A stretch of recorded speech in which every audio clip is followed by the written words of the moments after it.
Father finds financial freedom through franchising. Say that 5 times fast. This isn't just a tongue twister. This is the theme of today's show. We are talking to Wes Barefoot. Yes, that is his real name, possibly my new favorite name. Wes is a franchise consultant and business owner. He's also a father of 3. We talk about how to create more time freedom in your life through business ownership, common mistakes people make when they go down this path, why franchising might be the most interesting way to own a business, and a lot more. I'm Anthony Franzese. This is the Successful Working Parents podcast, where we learn from busy working parents how they're able to balance it all and still thrive. Thank you for listening. On to the show.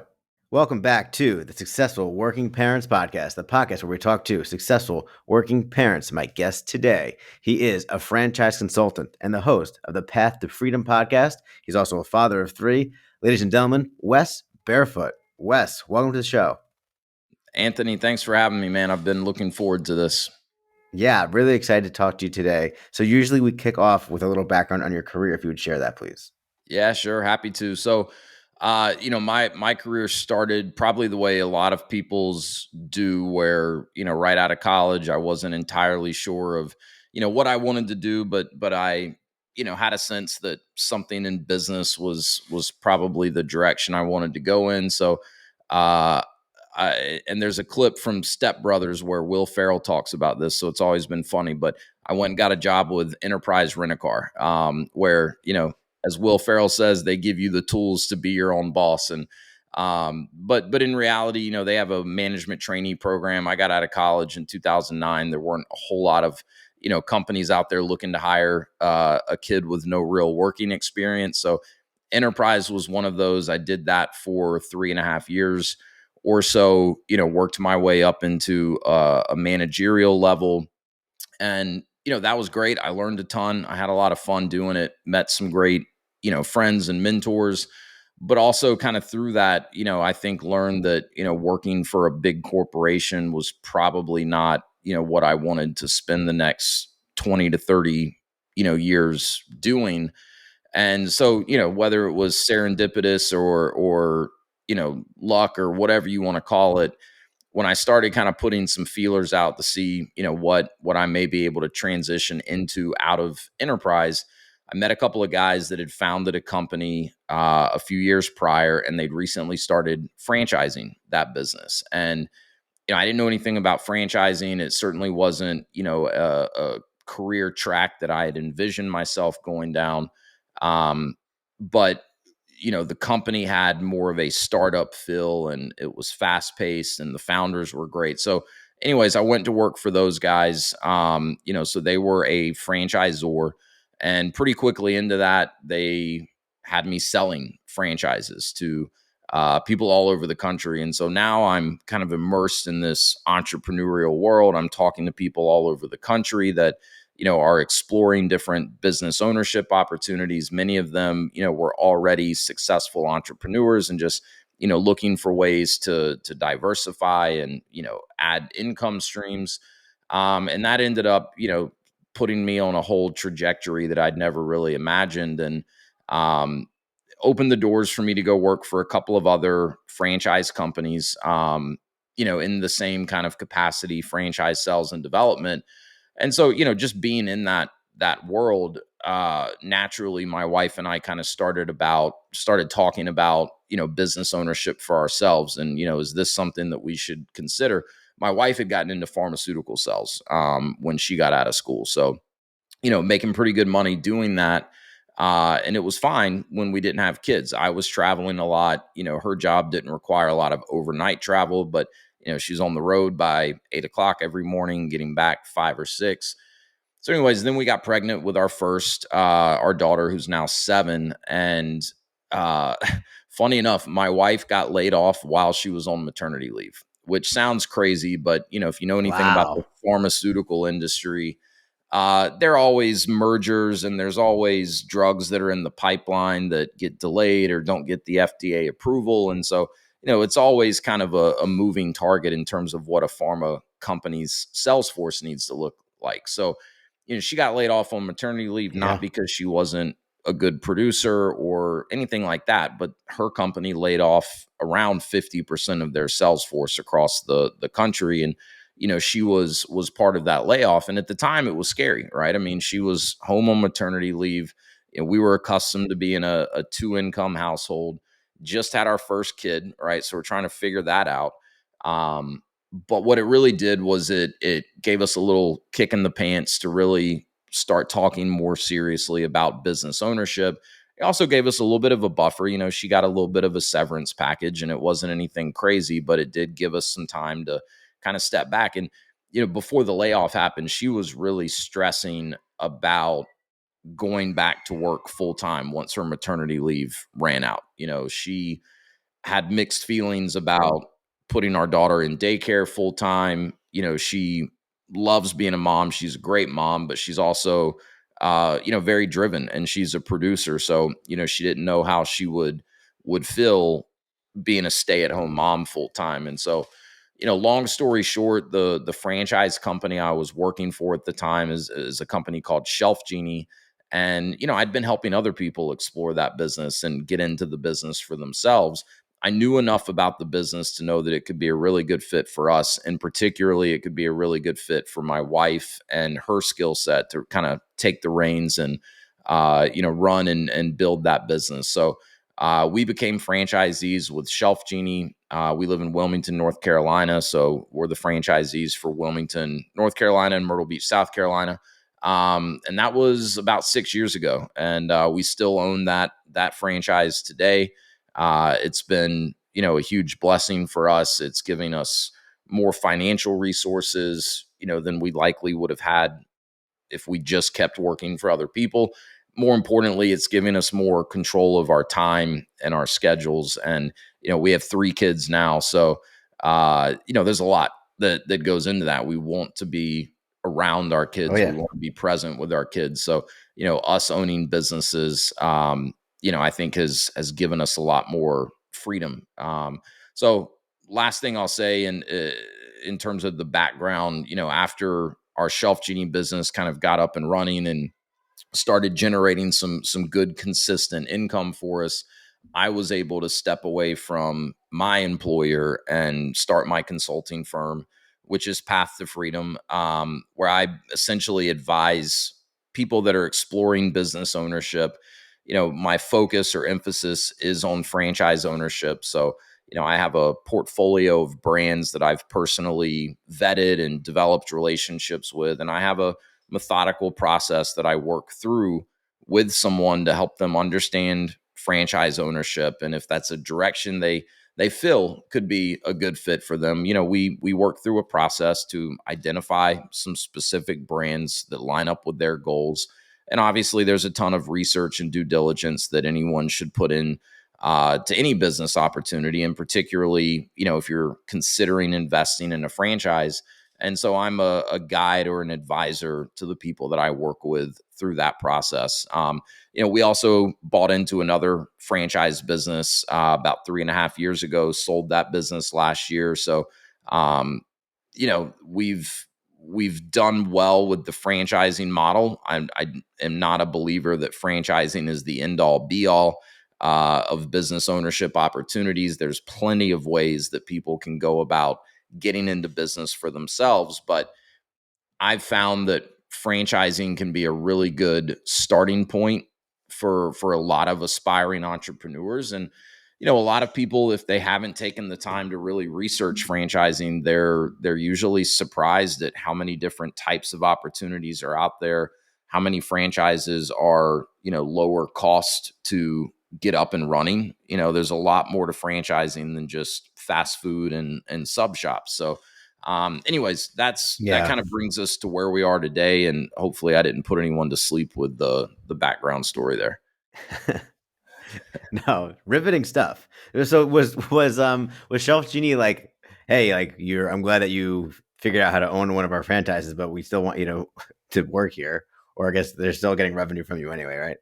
Yeah. So no, it was kind of interesting. I was actually able to stay in my role at Shelf Genie for at least a year, probably closer to a year and a half after we became franchisees. And then at the same time, the guy that was the president of the company, for most of the time I worked there, he was a franchisee himself and had been a franchisee for 7 or 8 years when Oh, okay. the founder and original CEO of Shelf Genie brought him in to be the COO, and then eventually moved him into the CEO role when the founder was ready to step aside. So, I think it gave us a lot of credibility, right? We were kind of putting our money where our mouth was when, the guy that's Right. essentially helping people understand the business opportunity, the CEO of the company, we were bought in as franchisees.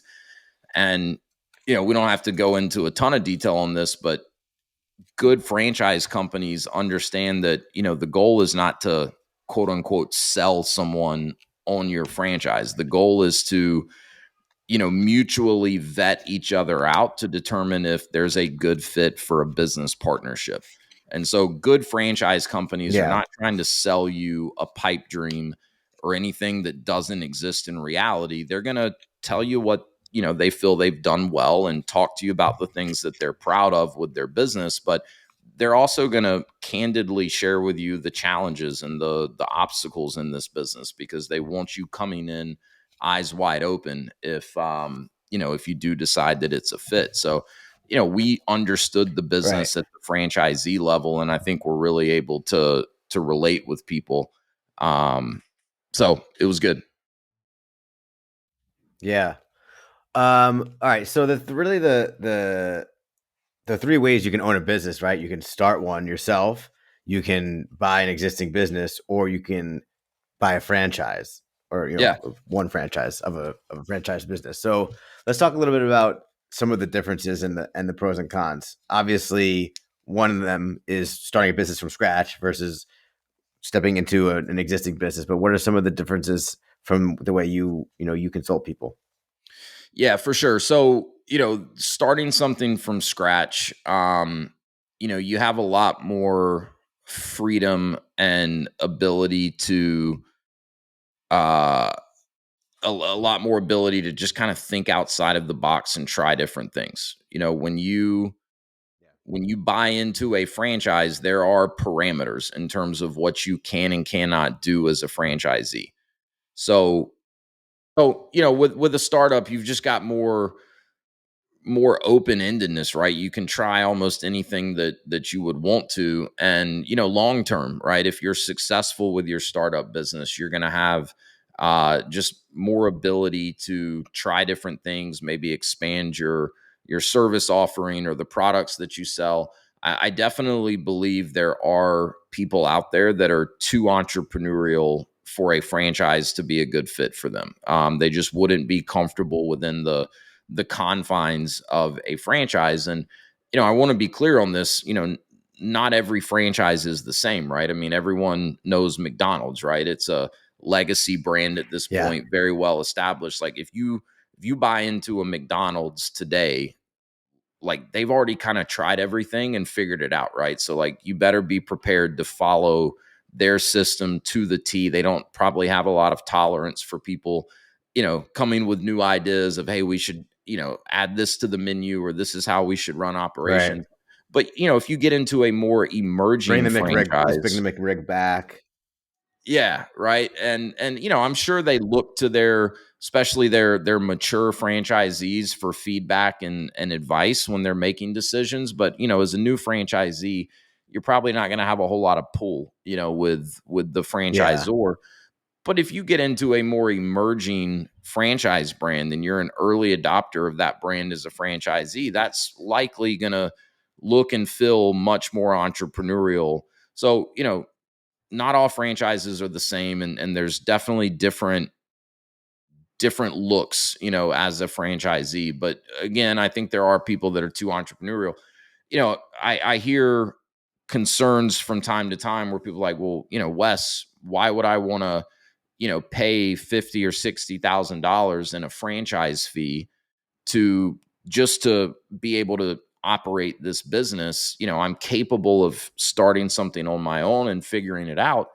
And that very well could be the case. I think, what you're calculating is opportunity cost, right? I mean, how much time and also how much money am I going to spend to try to figure out everything and get all the different pieces in place to really start running fast with my business if I'm trying to figure it all out on my own. A lot of what you're paying for when you invest in a franchise is you're paying for the ability to run faster, because so much of Yeah.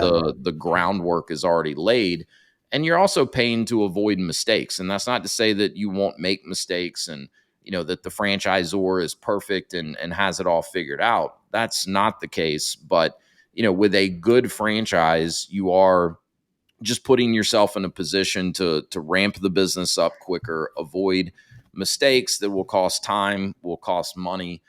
So there's definitely an argument to be made that, yeah, you may pay some upfront fees to join a franchise, but you could easily spend that much or more plus a significant amount of more time trying to figure it all out on your own.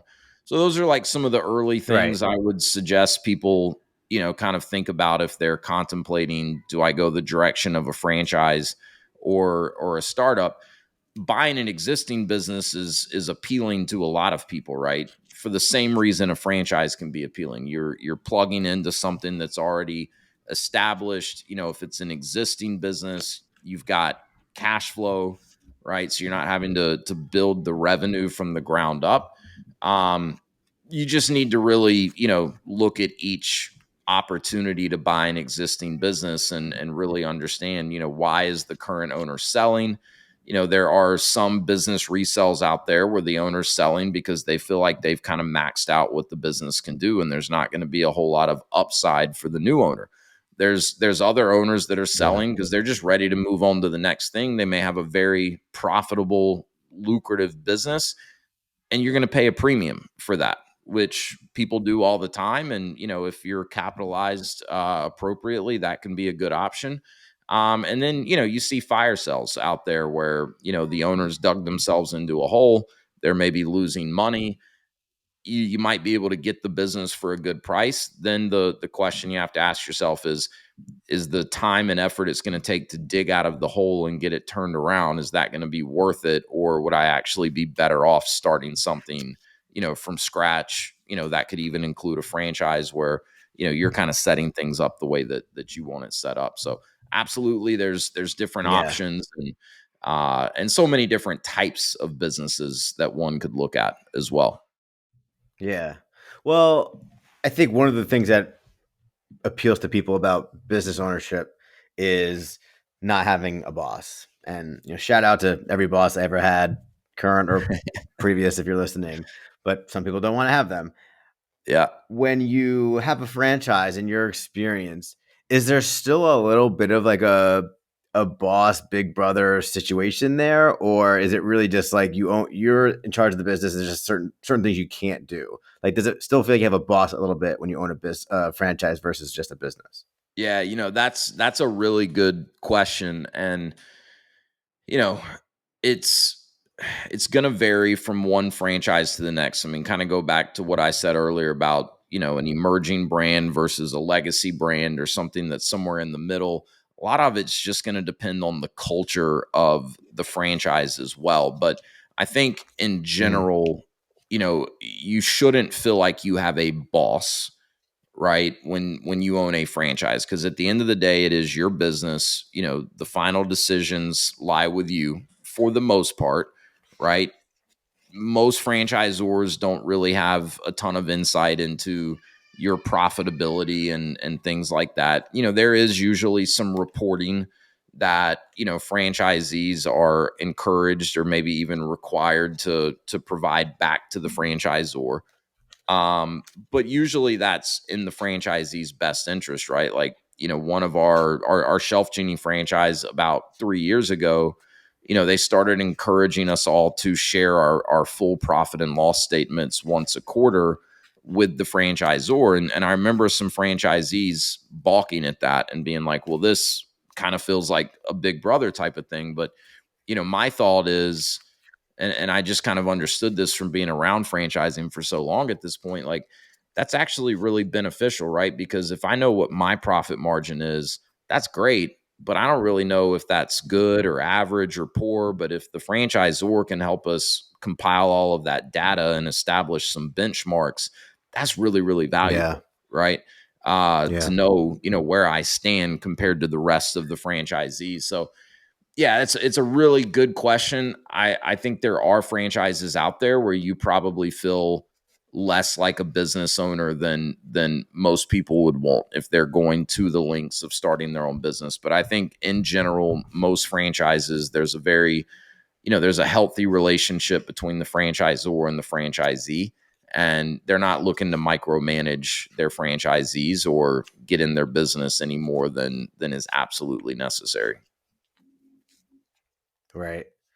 So one of the big appeals, other than not having a boss, is the time flexibility that you were talking about before, right? You're able to be more responsible for your own schedule.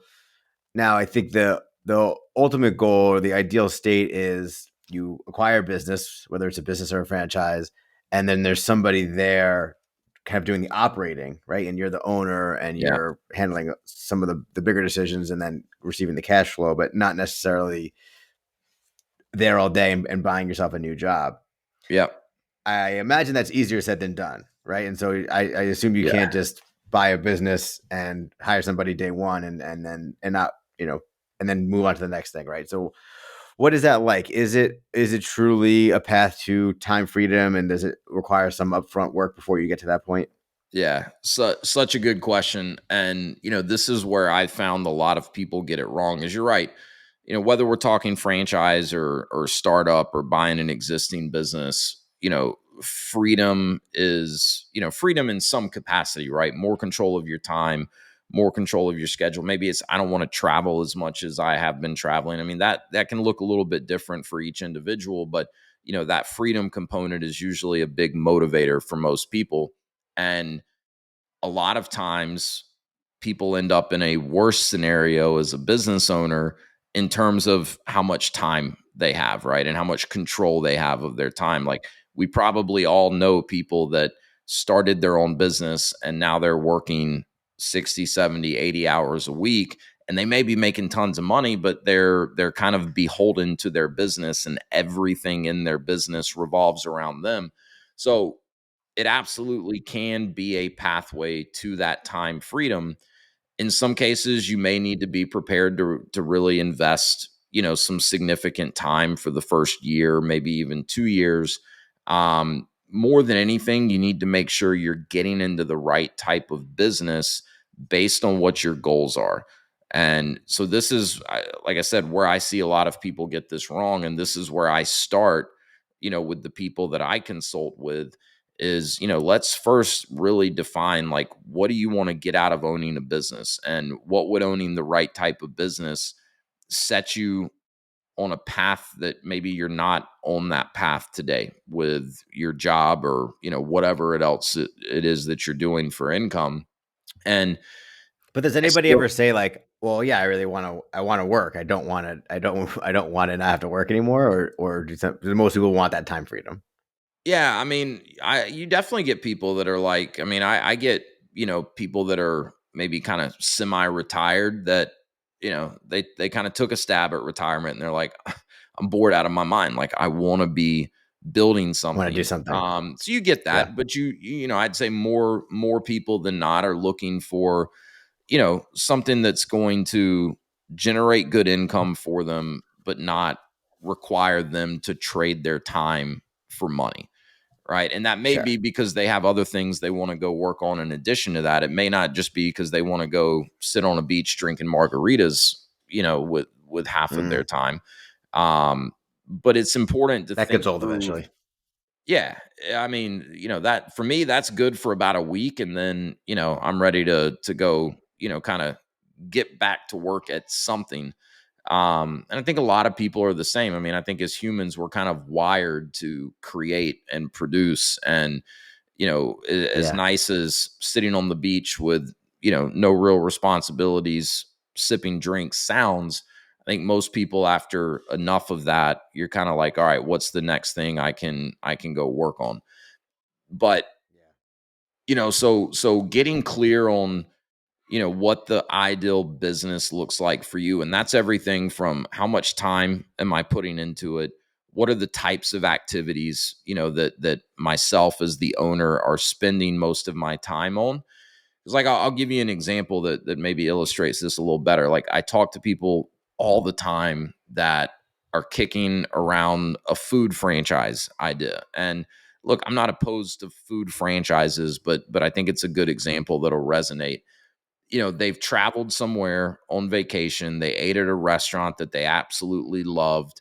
They found out it's a franchise and they're like, man, we don't have anything like this in our area. And this restaurant would crush it in our area.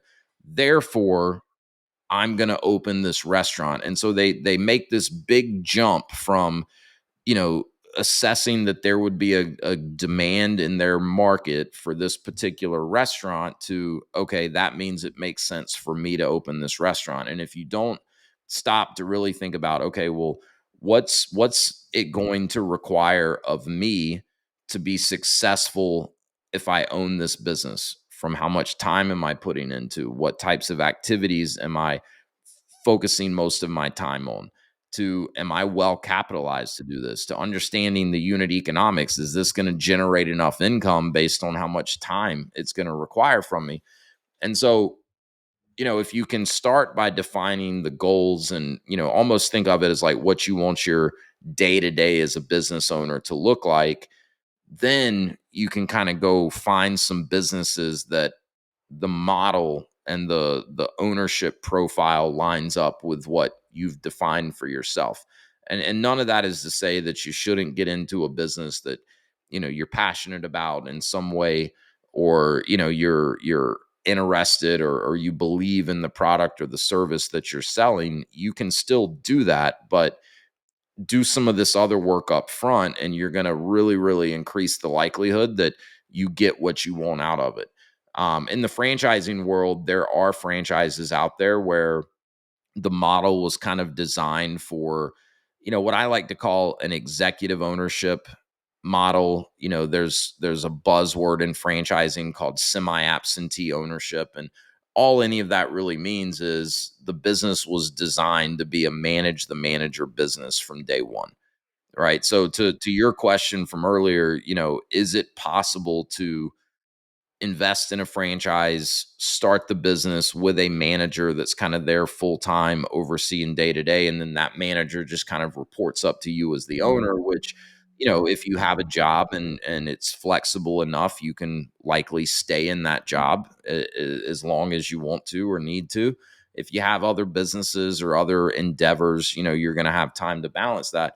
But it's not ever going to be entirely passive. And what you really have to understand and think through, if you're considering that approach, is, what does plan B look like, right? If my manager quits, or I have to fire them, or they get hit by a bus, do I have the bandwidth to step in and keep things running at the very least until you can replace that person? So you just need to really think through, what are some of the different scenarios. So hopefully that makes sense. I mean, we can go deeper into any of this, but I don't want to Yeah, that makes sense. spend more time Well, on it than you want to. yeah, no, well, you mentioned the food angle, and so I had always thought, wow, it'd be like so interesting to own a food based franchise because you see some of them just like really crushing. I mean, even in like it's obviously location dependent, right? But I've been to like college towns where there's like a Yeah, wrap shop that just is always line out the crushing it. door, and I'm sure everybody has those examples of that one place in town that's just always busy. I mean, the Sonics I've seen just like you can't even get to a Sonic for an hour because of the traffic. Yeah, yeah. But am I right? Is it fair to say that you're not a huge advocate of a food based franchise? Is that fair? Yeah, I think that's fair. I mean, personally, I'm not interested, at least at this point in my life, in investing into any sort of a food business. The vast majority of the franchise businesses I work with are non-food franchises, and for me, it's pretty simple, right? Taking into consideration a lot of what we've talked about, where time freedom is a big motivator for at least most of the people I'm talking to that are considering business ownership. Restaurant and food businesses tend to be very, very challenging operationally. All right. Every business is going to have its challenges, but they tend to be some of the more challenging businesses. And I'm speaking in generalities here. There's always exceptions, but food franchises tend to be more capital intensive, to get up and running than a lot of other franchise options out there. And then they tend to have kind of the lower, be on the lower end from an ROI standpoint or a net profitability standpoint. And so Yeah. part of it's just how I got into, franchising and business ownership. We own service-based businesses, right? And the stuff that we own and have owned has been in kind of home improvement and home services. So, what I always jokingly call the dirty, unsexy service businesses, but there's Yeah. not a brick and mortar component. There's not a storefront component. You don't need as many employees. So, we've been able to start these businesses for far less capital upfront than the vast majority of food businesses would require. We've been able to ramp them up and scale them pretty quickly with a strong profit margin. So if you're just looking at it strictly from an ROI standpoint, I think you'd be hard pressed to find a restaurant or a food business that is a better option than some of the other options out there. Clearly, Yeah. many people have been successful, owning Of food course. businesses and food franchises. But I think you really want to take into consideration the lifestyle component because, you know, can they be run with a manager? Sure. But, and one of the things I always spend a lot of time on with my people is what type of employees, what type of team members do you want to recruit and have on your team? Some Yeah. businesses are going to require fewer people. Maybe they're more skilled or more technical, whereas other businesses are going to require more people and maybe they're less skilled, which means they're probably lower paid and chances of having turnover and kind of just constantly having to rebuild that team is there. Again, it's doable, but it's probably not the most lifestyle friendly business, especially if you have young kids at Yeah. home. That's my take on that. Sure. I mean, I feel like there's a little bit of a trendiness right now of those less sexy businesses, right? Like the buying a boring business, I feel like is a little bit of a buzzy thing right now, and Oh yeah. vending machines, laundromats, and just do you. I think there's something to be said about that because those are probably the ones that are more likely to be around later, as opposed to some hyper growth thing that might not be existing in 7 years. Yeah, I mean, I think with food and I mean, look, I work with a lot of brands in the fitness category and, health and wellness and I think those types of industries just lend themselves a little more to the risk that something that's really hot or popular today may be replaced a few years down the road with something that's newer or flashier or, more interesting. Not to say there are not long-term viable options in any of those categories. Certainly there are, but yeah, your home services, home improvement, just kind of dirty, boring businesses, they're tried and true. They've been around for a Yeah. very long time. More and more people are shifting towards, wanting to outsource things around their home instead of doing it themselves. Right. So Yeah. that's Oh yeah, increasing the our demand. generation is going to be very unhandy. I don't want to speak for you, Yeah, but I'm I'm a super unhandy. Like okay. Yeah. it's laughable that my wife and I own these types of businesses because I mean she's almost probably more handy than I am, right? Like kind of embarrassing to say, but I'm not a handy guy. Um you don't need to be, to be the owner if the business is structured the right way. But and a lot of times these service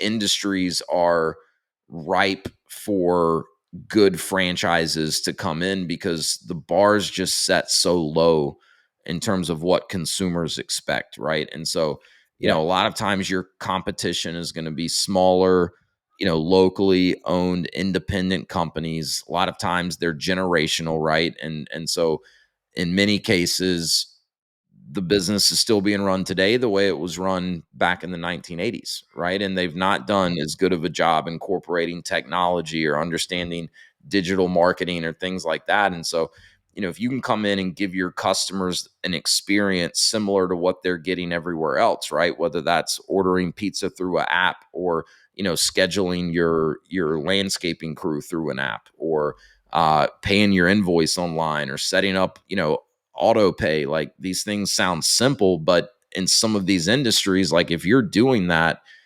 you're head and shoulders above most of your competition without even having to try that hard. Right. Right. All right, we're going to move into the final segment called Wes's Advice Corner. So I'm going to ask you for some advice on a few topics. You ready? Yeah.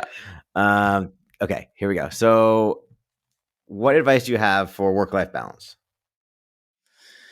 Yeah, man, this is one I've gone back and forth on over the years.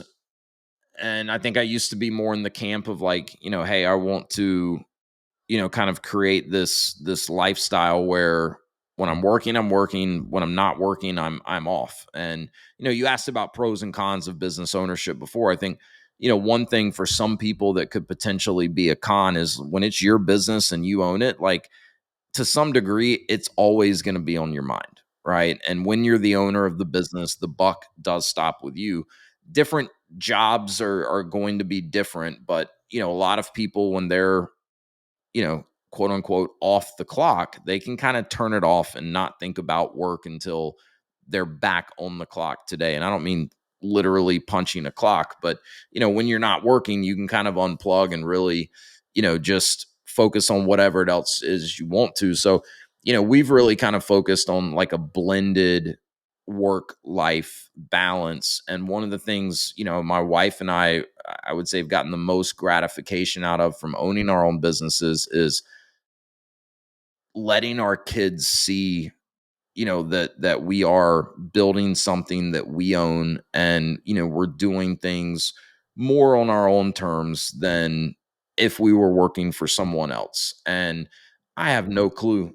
Our kids are 7, 3, and 2. I have no clue what they're going to want to do when they grow up, and maybe they want to own businesses, maybe they don't, but we really like the fact that they can watch us go build something on our own, and maybe not follow the same track that the majority of people do. And our hope is that that will give them confidence that if they set their mind to something, they can go do it, and there's really no boundaries that they can't break through. But like, this week's a good example, right? Our kids are out on spring break. We have a great nanny that's been with us for 5 years at this point, so she gives us a lot of help during the week. But like, my wife and I, we went to Disney a month ago for a week. So we're not traveling this week for spring break. But, my wife and I decided, hey, the kids are out of school. We're going to block our calendars Monday and Friday. We're going to have the nanny come Tuesday, Wednesday, Thursday, so we can, stay on top of work stuff. But, like, this afternoon, we'll both probably be done by 3 o'clock or so, and we'll let the nanny go and we'll go do something fun with the kids. Yesterday, my wife and I each had one meeting, right, that we took, even though we, were kind of supposed to not be working. But we've built teams around us, right? So our businesses can kind of operate without us physically having to be there all of the time. But there are going to be demands on you still that may interrupt what was supposed to be family time, right? But if you have conversations with your kids and they understand, like, hey, mom and dad own their businesses, and mom and dad have other people that are working for them, and like, our 7-year-old's really starting to pick these things up. Like, we have responsibilities, and so if one of us has to step out to take a phone call or has to do a meeting, they kind of get it. And I think they're, again, our two little ones probably not yet, but our 7-year-old understands that, look, it's easier for her parents to be at school at the middle of the day to have lunch with her, because we don't have to request off, or we don't have a limited lunch break. It's easier for us to go to Disney for a week when it's not as crowded as the spring break weeks are, because we have more of that flexibility. So I don't know how good of an answer that is. I mean, we definitely don't have it all figured out. Like it seems like it's kind of a moving target, but um, it's for us, it's definitely more of a blend at this point than, like there's a line drawn between working and not working. Sure. What is the best advice you've ever received? So the best advice I've ever received was, really along the lines of changing your assessment of risk, right? And so like a mentor of mine kind of explained it to me is like, Wes, when you can flip the switch on your mindset to be more afraid of regret than you are of failure, that's when the world of possibilities will open up to you. I think, and this certainly does not just apply to business ownership, but I think so many of us resist something that we feel like we're kind of being called to do, or we're motivated to do, because there's risk, right? I mean, there's risk anytime you contemplate stepping out of your comfort zone and doing something that you haven't done before. Uh, and I think what a lot of it comes down to is just the fear of failure, right? And that can take a lot of different forms, but when I was able to kind of flip that switch and get to a point where I'm much more afraid of regretting not doing something or trying something than I am of actually trying it and failing, uh, it changes the way you look at the world. And again, I think it opens up a lot of possibilities. And like I was just having this conversation with our 7-year-old the other day, because she does competitive dance, and I was trying to explain to her, like, look, failure is temporary unless you give up from it.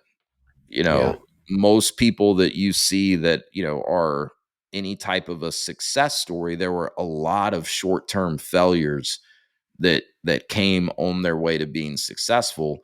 So, that doesn't have to be the outcome. Even if you fell today, you can get back up and try again tomorrow. And as long as you keep trying, eventually you'll succeed. If you give up on it, then you've kind of failed. Yeah. I like that. What advice would you give to your former self? Oh man. Don't put so much pressure on yourself to feel like you have it all figured out.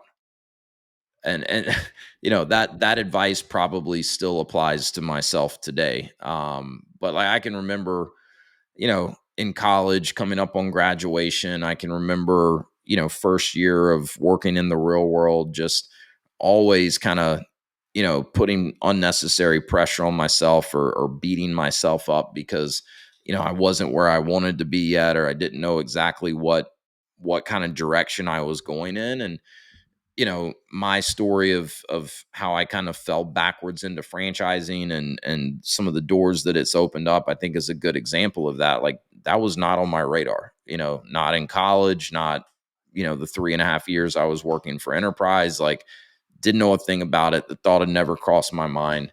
So I think if you can, if you ever hear people talk about like the law of attraction and visualization and things like that, you know, usually there's some common themes, like, look, you need to kind of visualize what the final outcome is, but be comfortable not knowing exactly how you're going to get there. And if you can do that, then you're just going to kind of open yourself up to more opportunities that if you had this very narrow lens of, hey, this is where I'm going and this is the only way to get there, you're probably going to miss out on a lot of opportunities, that could have helped you and maybe even propelled you, in the right direction even faster. Right.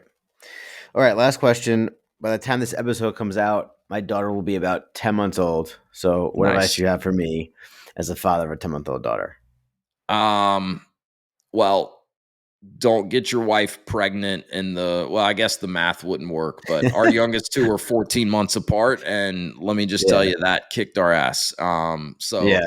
Yeah. don't do the Irish twins thing would be one piece of advice, if you Yeah. can avoid it. I'm not saying don't have Could more be than could be one too late. kid. Just, Could be too late for that, but yeah, that's why the math it's doesn't not. work out on No, that point. no So I think you're spoilers. good there. Um, Man, that's a really good question. I think, I don't know, like for me, it's with all of my kids, I try to remind myself to not take myself and everything else too seriously.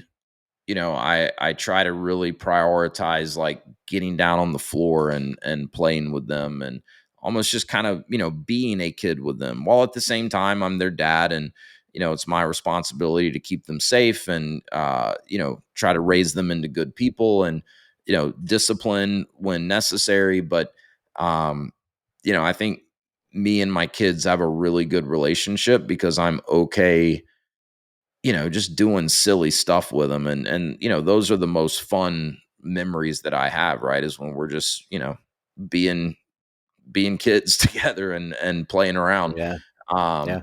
and like I catch myself all the time, right? Where, they want to play and it's, 5 o'clock in the evening, and uh I've got other things on my mind, right? Or I'm looking at my phone or something like that. And usually, if I can just kind of get myself into that mode, then it's good. But sometimes, I do have to have that inner dialogue with myself to, say, hey, look, do the right thing here, and go be a good dad for your kids. The other shit can wait. Yeah. I appreciate that. Well, Wes, this has been a really great conversation. Where can people go to connect with you or learn more about you? Anything you want to share or promote? Yeah, sure. I think you mentioned the podcast earlier, so it's the Path to Freedom podcast, and that's with the number 2. It's on all the major podcast platforms. We post everything in video form on YouTube as well, which you can find by searching Path to Freedom. I have a website. It's pathtofreedom.com, FRDM .com, so kind of short form. And I'm pretty active on LinkedIn. Wesley Barefoot, I think, is how you would find me on LinkedIn. But those would be the best places. And on the podcast, it's a lot of franchise related stuff, but not exclusively. It's really just me talking to and learning from other successful entrepreneurs that have used business ownership to help create more freedom in their own lives. So I think I like to think there's a little bit of something for everyone there on the podcast. And Anthony, just wanted to, this is a great show that you've put together. I know you were just telling me you're coming up on your 1 year anniversary of the podcast, Yeah. so congrats on that. I Thank think you. podcasts are similar to people starting businesses, where a very small percentage actually make it past 3 episodes or 5 episodes or whatever it is. So Yeah. Yeah. good work on that. But it's a great Appreciate it. concept. I mean, these topics that you're tackling are so important. Whether someone owns a business or not, but if you have kids, like, there's a lot to juggle, and it's a difficult thing for most people, I Yeah. think. So keep up the good work. Awesome. Well, I appreciate that. And I will link to all that in the show notes for the listeners. Wes Barefoot, ladies and gentlemen. Wes, thank you so much. Hey, thanks for having me. This was fun.